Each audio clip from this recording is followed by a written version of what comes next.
Welcome back, everybody. Imagine being without electricity with no fix in sight. That's the reality for so many Puerto Ricans. Some estimates say only half of the island has its power back since it was knocked out about 3 months ago when Hurricane Maria hit. And tonight, ABC 10's Lilia Luciano and Michael Anthony Adams shows us why electricity is so vital to some on the island.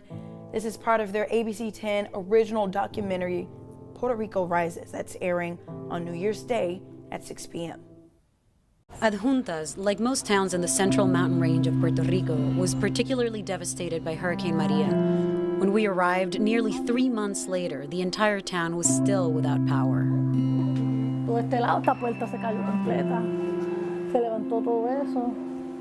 When Annie returned home after the storm, she found her roof gone. Her son fixed it, but the spring water connected to her house was still unsafe for drinking. And buying bottled water gets expensive. Pues la agua es de lo más difícil, porque siempre hay que tener, o sea, tratar de conseguirla para tomar.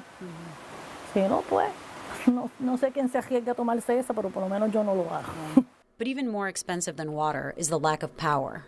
¿Tienes idea más o menos cuánto ha gastado en comprar gasolina? Desde María para acá, no me haga sumar porque me voy a asustar. Sí, más o menos. Bastante. Yo te diría más de $500, $600 de verdad.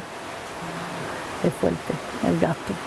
Casa Pueblo, a globally recognized and award-winning conservation nonprofit in Adjuntas, stepped in after Maria to provide all kinds of basic necessities to locals in theirs and other towns across the island.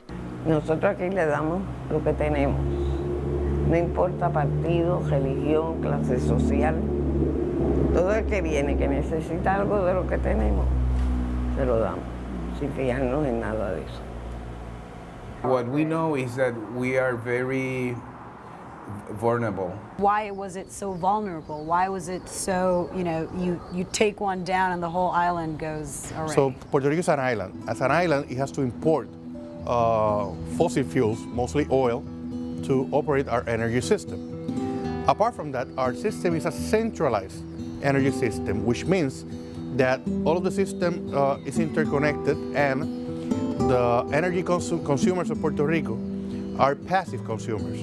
We have to decentralize Puerto Rico's energy system.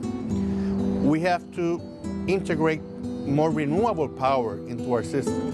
We have to integrate the model of microgrids. Most of the people live in the rural areas of Adjuntas, and they're not going to get power at all in months to come. And some communities, the Power Authority have stated already that at least 200 communities in Puerto Rico, and some of them are in Adjuntas, will never get power again, ever.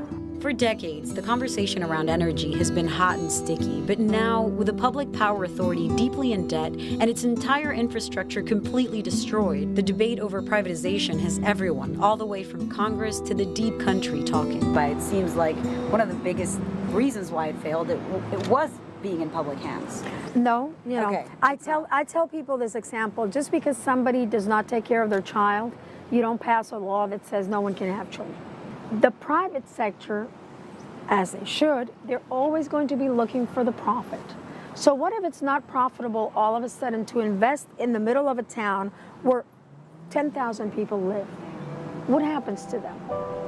The town of Adjuntas has just under 20,000 residents, but around the community of El Hoyo, they've heard that if they ever get power restored, it could take a whole year. We were just walking up the hill from Annie's house when we met Jonathan and his mom. Without power, all they do is visit neighbors and family members who live next door. ¿Qué ha sido lo más difícil de estar sin luz? Ay, en las noches. Sí, en las noches.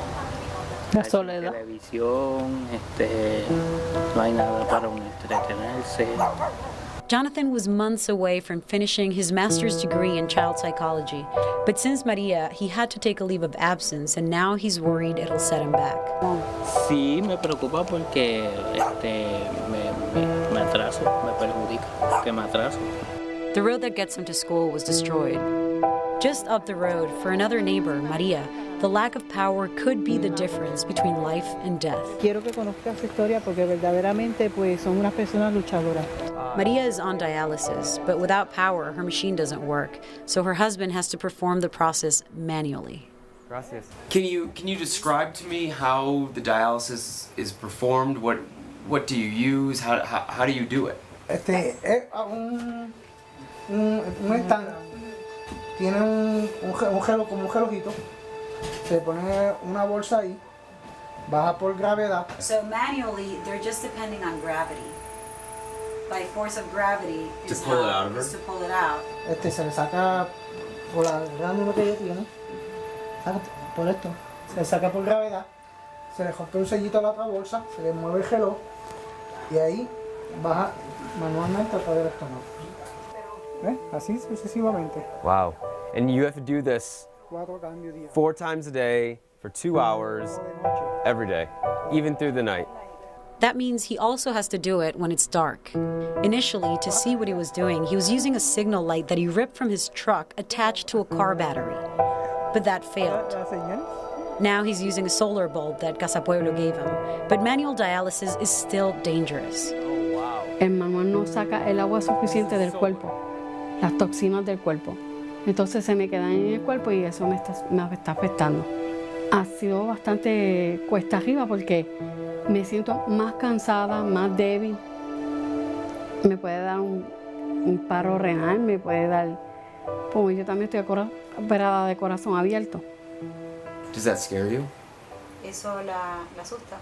Sí, y mucho. They didn't know it yet, but both Jonathan's family and Maria's are among a few households in the town that Casa Pueblo will fit with solar lighting, water filtration, and a small refrigeration to tend to their most basic needs.